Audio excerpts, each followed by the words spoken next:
Driving a vehicle. When I've had opportunity to ask, or been asked, when in Christian circles, when are you the least Christ-like? The most common answer I've gotten is when driving. And what's really interesting about this is not only is that the most common answer, the answer seems to come out of people automatically, like a knee-jerk reaction, like they already knew. You didn't need they didn't need to think about it. And part of what sort of puzzles me a little bit is I don't really consider myself an overly patient person, but I am patient when I drive. And I'm like, what's that about?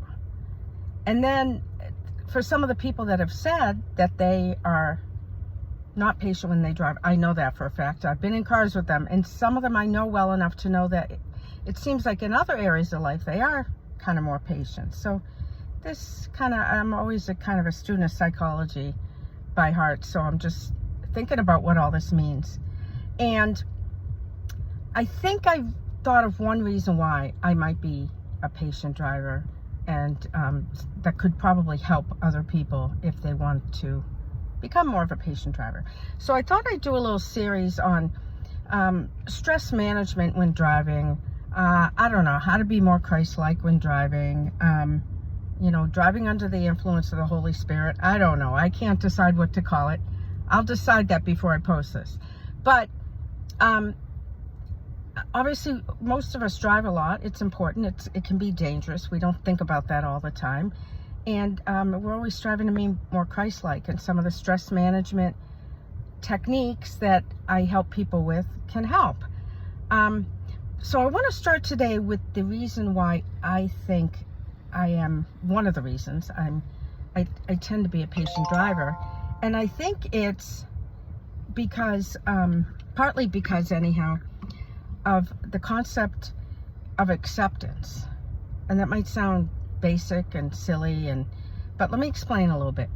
Within a kind of therapy that we do called dialectical behavior therapy, it's a form of cognitive behavioral therapy, which you may be more familiar with. Kind of how we frame and think of things affects how we feel and what we do in many cases. And there's a concept in dialectical behavior therapy called radical acceptance.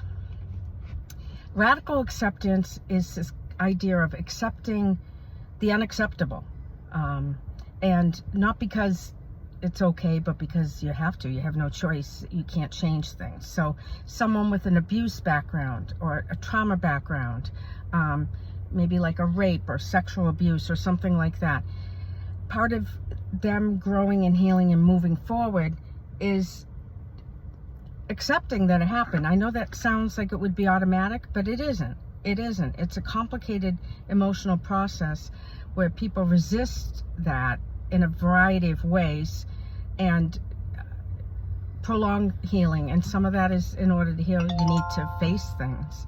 So the only way to teach radical acceptance is to teach we have to start with acceptance.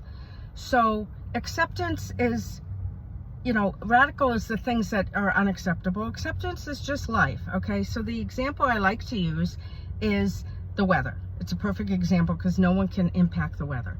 So say you have a day off from work and you're looking forward to it and you want to go to the beach. You want you want to go in the sun and enjoy, get some rays and just have a nice day at the beach. Then it rains. So an example of someone fighting reality, because it sounds silly in a way, but here's how we fight reality. I mean, we can't change the weather, so you would think, okay, it's raining, just deal with it. But so here's an example of how people fight reality, and I see this a lot in life and in my counseling work. I can't believe it's raining. This really stinks. This is my only day off, I mean, what am I supposed to do now? That totally ruined my whole week. I'm not going to do anything, and don't even talk to me. Do you see how that's fighting reality? That's a lot different than, oh, I'm so disappointed. I really wanted to go to the beach. I can't believe it's raining. Well, maybe I can go to the beach next week. This week, you know what? Maybe I'll go do those errands at the mall I've been wanting to do, or I'll go visit that person I've been wanting to visit. Maybe I'll just stay in and read a book, make a cup of coffee, and just look out at the rain. See how different that is? See how we think of things affects how we feel and what we do? It has a big impact. And it's biblical, right? When we set our minds on things above, isn't most of life better? When we think of things that are lovely and good and righteous, and isn't life better? That doesn't mean that disappointments don't happen. So, okay, acceptance when you drive. I guess in my attempt to help other people, I go out and I say, okay, people are going to cut me off. People are going to slow down at yellow lights. People are going to not use their directional.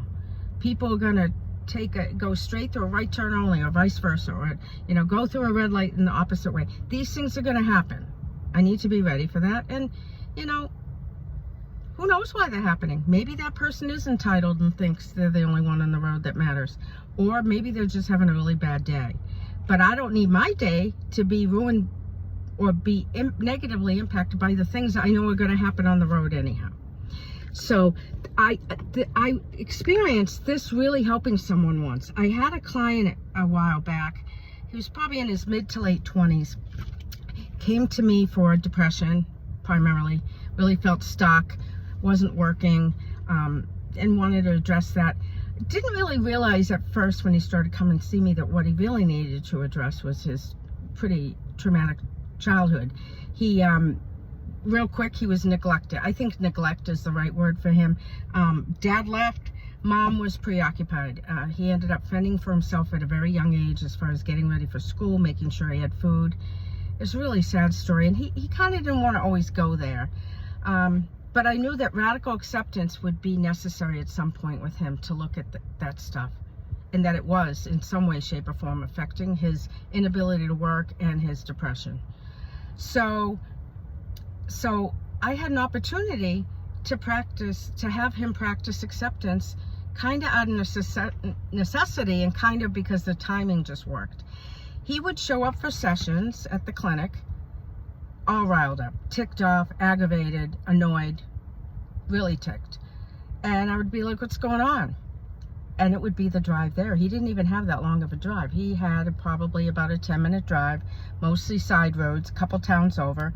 And he's just, people don't know how to drive, they're idiots, they shouldn't be on the road, and the stuff I hear a lot from people, this, that, and that, and all worked up about their driving.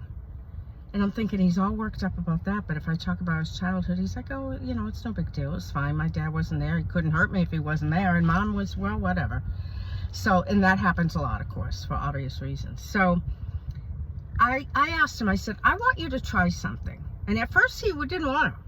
But then I got him to try it. I said, I want you, on the days you're coming to see me at least, you can do it other days too, but at least on the days you're coming to see me, I want you to get in your car, and before you start the engine, I want you to say, I am going to encounter a lot of aggravating things between here and Lori's office. There's going to be people that drive too slow. There's going to be people that cut me off. They don't use their directional. They pull out last second. They stop at a merge. They merge at a stop. All that's going to happen. It's not about me. It's about them. Whether they're just an entitled person, or whether they're not a good driver, or whether they just are having a really bad day, those things are going to happen. I accept that. And you know what? The short story of it is it worked. It took some time, but it worked.